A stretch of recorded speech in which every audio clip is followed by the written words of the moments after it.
Lula no G20. Governo federal libera 1,6 bilhão para atingidos no Rio Grande do Sul. A superação geracional dos filhos do Bolsa Família. A maioria dos brasileiros aprova o governo Lula, as redes sociais do PT e muito mais. Eu sou Ju Matos e esse é o 13 Minutos, seu podcast semanal de notícias da Rede Povo de Comunicação do PT.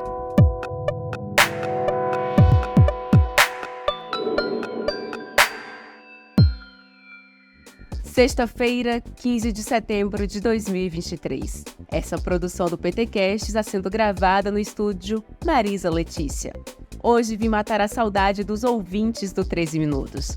Meus cabelos são bem curtinhos, estou usando um vestido azul claro, sapatilhas e brincos. Na mão direita, uso um anel de coco e na esquerda, um anel vermelho, é claro. Dito isso, você fica agora com o resumo do que foi notícia na Rede Povo de Comunicação do PT. Vem comigo!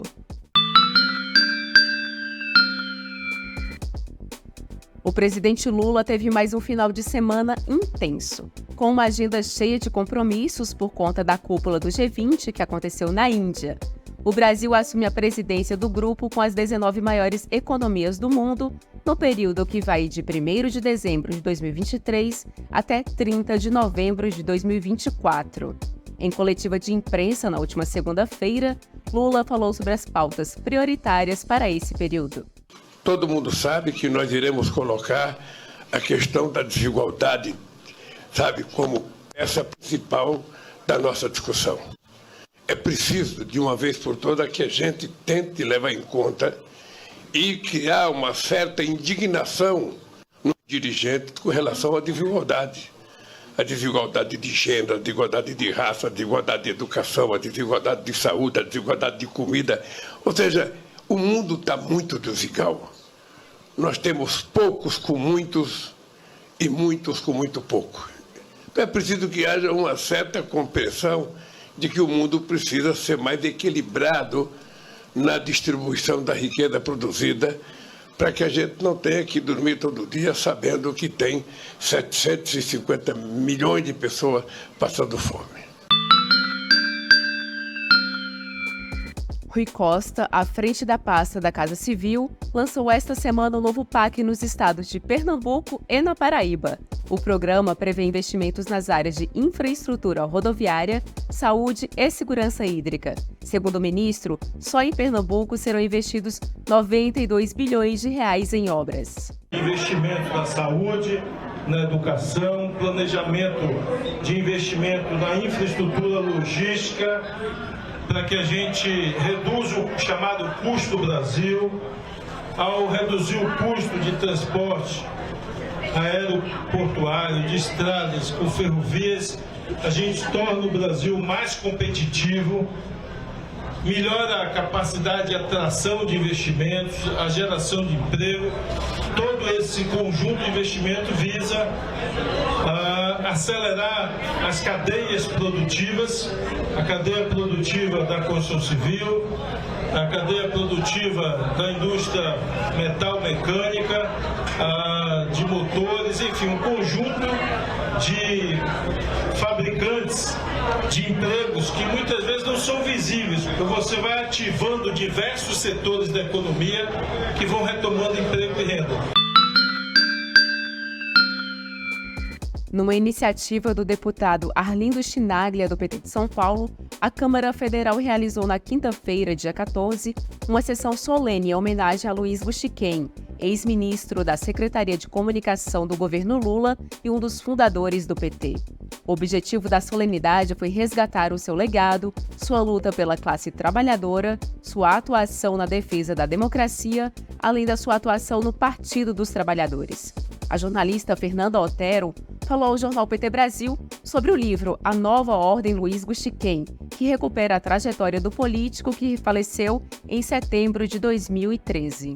A gente organizou um evento no YouTube com alguns amigos para poder falar sobre Gushiquen. Isso foi em 2021. E naquele momento, conversando com a Selma Rocha, a Selma contou para mim que ela tinha um texto que o Gushiquen tinha escrito para o presidente Lula em 2013. E daí a gente pensou nessa possibilidade de organizar um trabalho que fosse, então, na perspectiva de quem conviveu com ele. Acho que esse trabalho ele é só um registro desses 67 companheiros, e o presidente Lula recebeu essa carta, comentou sobre essa carta, o texto dele está aqui no livro. Olha. A presidenta Dilma escreveu, então a motivação não seria outra do que o próprio Gusquem e das coisas que ele construiu e do trabalho que ele deixou como militante, como pensador, como comunicador, como companheiro, né, do partido e do povo brasileiro. Também na quinta-feira, o deputado federal Elvino Bongás, do PT do Rio Grande do Sul, falou sobre as ações do governo federal para socorrer as vítimas dos ciclones que atingiram o estado nos últimos dias. O parlamentar destacou que foram liberados mais de 1,6 bilhão de reais para atender a população dos municípios atingidos.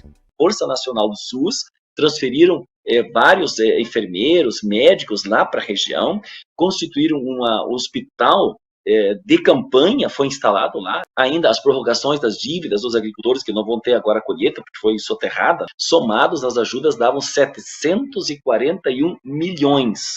Isso foi dito no domingo. E eles anunciaram um novo apoio, que são os 600 milhões do Fundo de Garantia para a liberação desses recursos nestas áreas atingidas para os trabalhadores, além, então, de um crédito para reconstrução. Nós estamos agora entrando já na outra fase, ainda buscando as questões humanitárias, mas, ao mesmo tempo, na reconstrução, que é, então, 1 bilhão de recursos pelo BNDES em condições boas de financiamento para reconstruções também, para apoiar o setor econômico da região. Não haverá perda de repasse de recursos aos municípios em 2023, afirmou Ari Vanazzi, prefeito petista de São Leopoldo, no Rio Grande do Sul, e presidente da Associação Brasileira de Municípios. Vanazzi esteve no estúdio da Rede Povo de Comunicação do PT, ainda na quinta-feira, para falar sobre o compromisso do presidente Lula em repassar em 2023 um volume maior de recursos do que em 2022 ao Fundo de Participação dos Municípios e aproveitou a oportunidade para explicar como se dará a antecipação da devolução de 27 milhões referentes ao Imposto de Circulação de Mercadorias.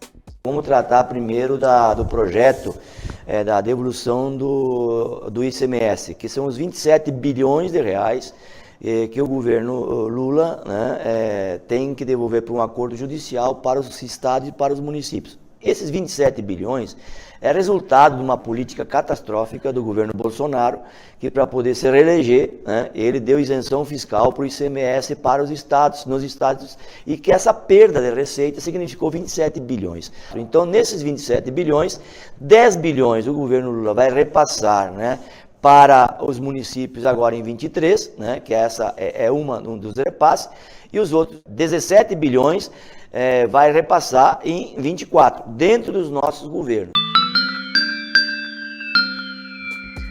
E o estudo divulgado pelo Instituto Mobilidade e Desenvolvimento Social, fundado pelos economistas Armínio Fraga e Paulo Tafner, comprova que 20 anos após a sua criação, 64% dos filhos do Bolsa Família prosperaram e não precisam mais do benefício.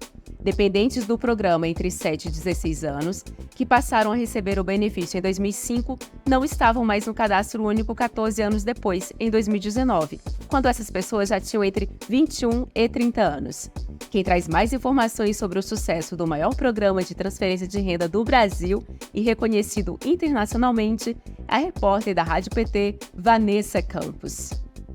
A pesquisa foi celebrada pelo presidente Lula nas redes sociais, onde ele afirma que o estudo é mais uma prova da importância das políticas públicas sérias de transferência de renda e educação, quebrando o ciclo da pobreza e produzindo um país mais justo. O milagre do meu governo em 2003 e 2007 até 2010 foi a inclusão dos pobres no orçamento da União.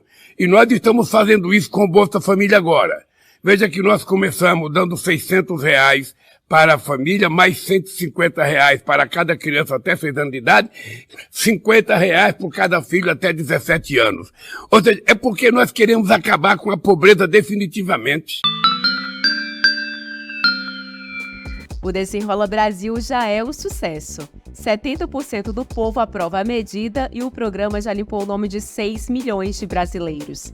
O deputado federal Alencar Santana, do PT de São Paulo, falou sobre a votação do Desenrola pela Câmara e a inclusão do texto que limita os juros rotativos no cartão de crédito, um grande gerador de dívidas do país. O que nós fizemos? Colocamos no texto, isso não estava na medida inicial do Desenrola, a gente colocou no texto que será dado um prazo de 90 dias para que o setor financeiro bancário, junto com o Conselho Monetário Nacional, lembrando que o Conselho Monetário é formado pelo presidente do Banco Central, pelo ministro da Fazenda Haddad, pela ministra do Planejamento Simone Tebet, e terão 90 dias para regulamentar os juros do cartão de crédito em patamares mais reais, mais condizentes, mais razoáveis e mais justos. Em não sendo em nada feito nesse período, automaticamente os juros estará limitado em até uma vez o valor do principal. Se uma pessoa tem uma dívida de 500, ao final de um ano, o juro só poderá ser de mais R$500.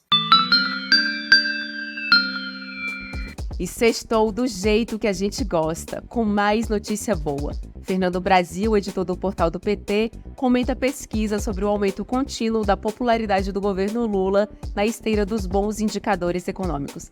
Manda ver, Fernando. Na quarta-feira, a FEBRABAN, que é a Federação Brasileira dos Bancos, junto com o IPESP, eles fizeram uma pesquisa junto, que é o Instituto de Pesquisa e Pós-Graduação, soltaram um novo levantamento que serve aí como uma boa radiografia desse momento de recuperação que eu estou dizendo aí da nossa autoestima, né, pelo qual o país todo está passando. De acordo com esse estudo, que aborda vários dos grandes temas nacionais e econômicos que afetam a vida da população, o governo Lula está muito bem avaliado pela maioria dos brasileiros, com um percentual aí de 55%.